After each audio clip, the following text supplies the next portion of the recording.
మహాగణాధిపతయే నమః. సదాశివసమారంభాం శంకరాచార్యమధ్యమాం అస్మదాచార్యపర్యంతం వందే గురుపరంపరాం. శ్రీమాత్రే నమః. ప్రేక్షకులందరికీ స్వాగతం. రవి రాహుల యొక్క కలయిక, మీనరాశిలో వీళ్ళ యొక్క కలయిక అనేది జరగబోతోంది.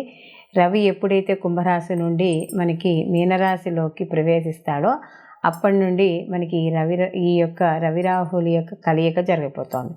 మనకి జ్యోతిష శాస్త్ర ప్రకారం కానీ చూసుకుంటే రవి మనకి ప్రకాశించే గ్రహం, మనకి కనిపించే గ్రహం, ప్రత్యక్ష భగవానుడిగా చెప్పడం అనేది జరుగుతుంది. అలాగే రాహు ఛాయాగ్రహంగా చెప్పబడతాం. అయితే ఈ రవి యొక్క రాహుల యొక్క కలయిక ఎక్కడైతే ఏర్పడుతుందో ఆ ఏర్పడిన యొక్క స్థానాలను బట్టి వాటి యొక్క ఫలితాలు ఉండడం అనేది జరుగుతుంది. అలాగే జాతక చక్రంలో కూడా రవి రాహువులు ఏమైనా ఒకే చోట కలిసి ఉంటే అవి పితృదోషంగా చెప్పడం అనేది జరుగుతుంది.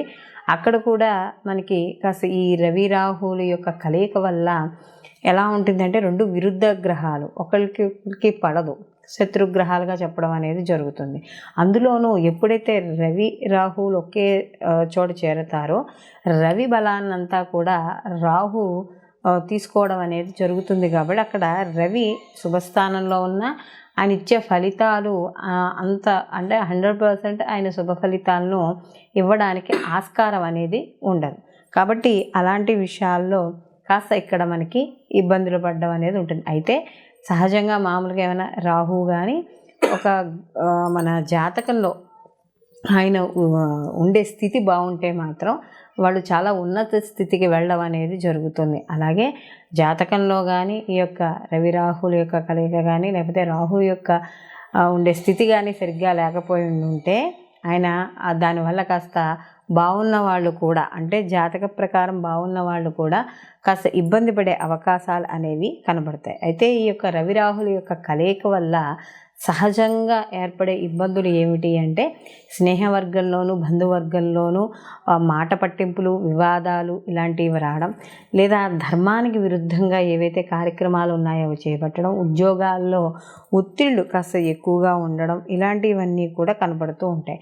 అలాగే మనకి రాహు మాయాకారకుడు. అలాగే ఇక్కడ మనకి జూదరి, ధర్మబద్ధమైన కార్యక్రమాలు ఏమున్నాయో దానికి వ్యతిరేకంగా ఉండేవాడు, ఇలాంటివన్నీ కూడా అంటే మనకి బ్లాక్ మ్యాజిక్ ఇలాంటివి చెప్తూ ఉంటాం కదా, వీటన్నింటికీ కూడా ఈ యొక్క రాహు కారకుడుగా చెప్పడం అనేది జరుగుతుంది. కాబట్టి అలాంటి రాహు అలాగే ఈ రవి ఇద్దరూ కలిసి ఉండడం వల్ల ఈ ప్రస్తుతం ఉన్న గోచార ప్రకారం కానీ చేసుకుంటే కొంత అంటే దీంట్లో ఉన్న ఉండే స్థానాన్ని బట్టి, భావాన్ని బట్టి కొంతమందికి అనుకూలమైన ఫలితాలు అవి కూడా చాలా తక్కువగా ఉండడం, ప్రతికూల ఫలితాలు కాస్త ఉండడం, ఈ రెండూ కూడా ఉండడం అనేది జరుగుతుంది. అలాగే ఇక్కడ రవి రాహువులు ఎప్పుడైతే ఒక రాశిలో కలిసి ఉంటారో జన్మతః అది పితృదోషంగా పరిగణించడం అనేది జరుగుతుంది.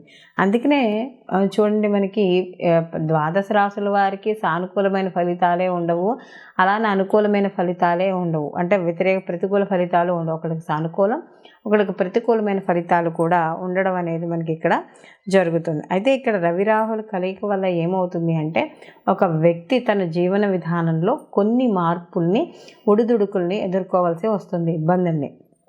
అవి కాస్త వృత్తిలో కావచ్చు, వ్యాపారంలో కావచ్చు, లేకపోతే మనకి ఏదైనా వాళ్ళు చేసే అండ్ ఆన్లైన్ బిజినెస్ ఏవైనా సరే వాళ్ళు బిజినెస్ రూపంలో కావచ్చు కొంత ఇబ్బంది పడడం, లేదా కుటుంబంలో ఇబ్బంది పడడం, ఇలాంటివన్నీ కూడా ఉంటాయి. కాబట్టి కాస్త సాధ్యమైనంత వరకు వివాదాలకి వాటికి దూరంగా ఉండడం అనేది ఎంతో ముఖ్యంగా చెప్పుకోవడం అనేది జరుగుతుంది. దీంతో పాటుగా ఈ రవి రాహులు ఉన్న స్థానాలను బట్టి కూడా కాస్త ఎలా అంటే భార్యాభర్తల విషయాల్లో కావచ్చు, ఇలాంటి విషయాల్లో కూడా ఇబ్బంది పడే సూచనలు, మనస్పర్ధలు, సంఘర్షణలు ఇలాంటివి కూడా ఇక్కడ మనకి ఏర్పడడం అనేది జరుగుతుంది.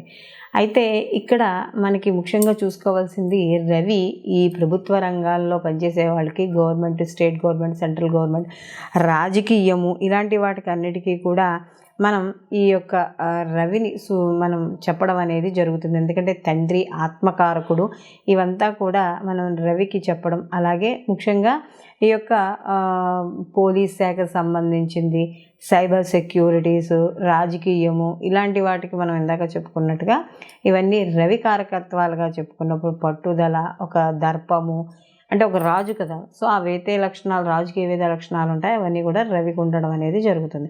అలాగే రాహువు కూడా మనం చెప్పుకున్నట్టుగా భ్రమకారకుడు. అలాగే ప్రతిదీ కూడా మనని ఊహించుకునేటట్టు, ఊహాలోకాల్లో విహరింపజేసేటట్టు చేస్తాడు.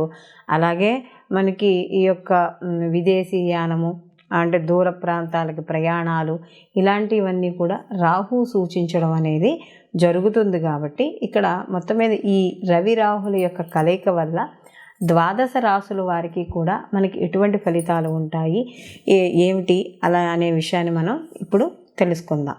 ధనుస్సు రాశి. ధనుస్సు రాశిలోకి మూల 1, 2, 3, 4 పాదాలు, పూర్వాషాఢ 1, 2, 3, 4 పాదాలు, అలాగే ఉత్తరాషాఢ 1వ పాదము మనకి ధనుస్సు రాశిలోకి రావడం అనేది జరుగుతుంది.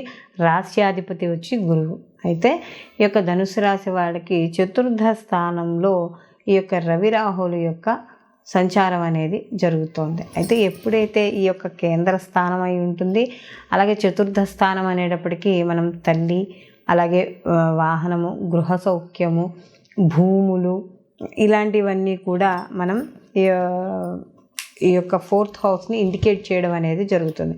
అలాంటి చతుర్థ భావంలో ఎప్పుడైతే రవి రాహువులు ఉన్నారో, అందులో ముఖ్యంగా ఇక్కడ మనం చూసుకున్నప్పుడు ఈ రవి ఏదైతే ఉన్నాడో వీళ్ళకి ఈ యొక్క ధనుసు రాశి వాళ్ళకి చూసుకున్నప్పుడు నవమాధిపతి. ఈ నవమాధిపతి అయిన ఈ యొక్క రవి ఎప్పుడైతే అంటే భాగ్యాధిపతి, మనం ఇందాక చెప్పుకున్నట్టుగా మనకి నవమస్థానం అనేటప్పటికీ అదృష్టంగా చెప్పడం అనేది జరుగుతుంది, లక్కగా. సో అలాంటి అధిపతి వెళ్ళి రాహుతో కలిశాడు. ఎప్పుడైతే మన లక్ వెళ్ళి ఒక పాపగ్రహంతో కలవడమో లేకపోతే దానికి విరుద్ధానికి సంబంధించిన గ్రహంతో ఎప్పుడైతే కలిసిందో మనకు వచ్చే అదృష్టం అనేది తగ్గడం అనేది జరుగుతుంది.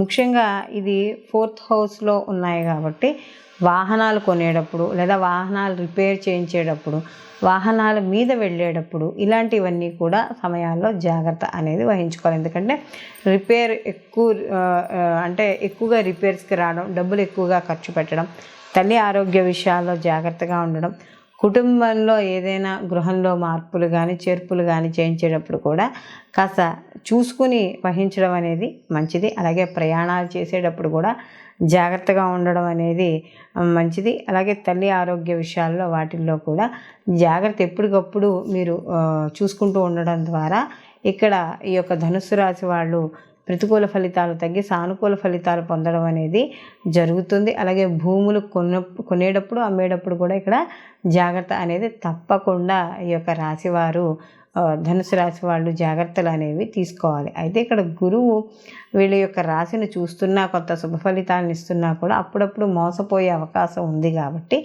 ఇలాంటి విషయాల్లో జాగ్రత్త వహించడం ద్వారా కొంత ప్రతికూల ఫలితాలు తగ్గడం అనేది జరుగుతుంది. అలాగే మనం వీడియో చివరిన మనం ఎటువంటి రెమెడీస్ చేసుకోవాలనేది చెప్పుకుంటాం కాబట్టి ఆ రెమెడీస్ని కానీ తప్పకుండా క్రమం తప్పకుండా ప్రతిరోజు చేసుకుంటే తప్పకుండా సానుకూలమైన ఫలితాలు పొందడం అనేది జరుగుతుంది. ఈ రాశివారు ఈ రవి రాహుల యొక్క ప్రభావాన్ని, అంటే మనకి ప్రతికూల ప్రభావాలున్నా సానుకూల ఫలితాలు మనకి ప్రభావాలున్నా కూడా ప్రతిరోజు కూడా ఆదిత్య హృదయ పారాయణ చేసుకోవడం. ఎందుకంటే రవి తన బలాన్ని తను సంపాదించుకోవాలి కాబట్టి ఈ యొక్క రవి బలాన్ని సంగ్రహిస్తాడు. కాబట్టి ప్రతిరోజు కూడా ఈ రాశివారు ఆదిత్య హృదయ పారాయణ చేసుకోవడం, అలాగే దుర్గా కవచం కానీ దుర్గా పారాయణ కానీ, ఎందుకంటే రాహు యొక్క తీవ్రతను ఏదైతే ఉన్నాయో ఆ తీవ్రతను కూడా తట్టుకోవాలి.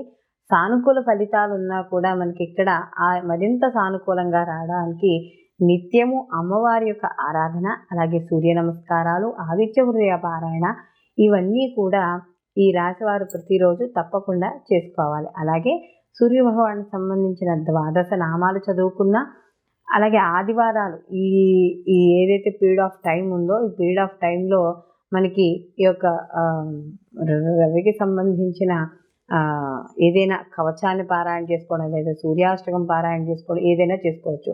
అలాగే ఆదివారం రోజు నియమాలు, అంటే సూర్యోదయానికి పూర్వమే లేవడం, అలాగే ఈరోజు తలంటుకోకుండా ఉత్తి చన్నీళ్లతో తలారా స్నానం చేయడం, ఆదివారం రోజు మాంసము మద్యము సేవించకుండా ఉండడం, ఈ యొక్క గోధుమలు నానబెట్టి గోవుకి తినిపించడం, రాహుకాలంలో వెళ్ళి ఆదివారం నాడు రాహుకాలంలో 4:30 to 6 మధ్య రాహుకాలం ఉంటుంది. కాబట్టి ఈ రాహుకాలంలో ఈ గోధుమలు కాస్త ఆవుకు తినిపించడం ఇలాంటివి చేయడం ద్వారా ఈ రవి రాహుల కలయిక ఇక్కడ ఏదైతే ఉందో దాని నుండి వచ్చే ఫలితాలు, అంటే వ్యతిరేక ఫలితాలు ఏమైనా ఉంటే అవన్నీ కూడా కాస్త తగ్గుముఖం పట్టడం అనేది జరుగుతుంది. సర్వే జనా సుఖినో భవంతు, లోకా సమస్తా సుఖినో భవంతు.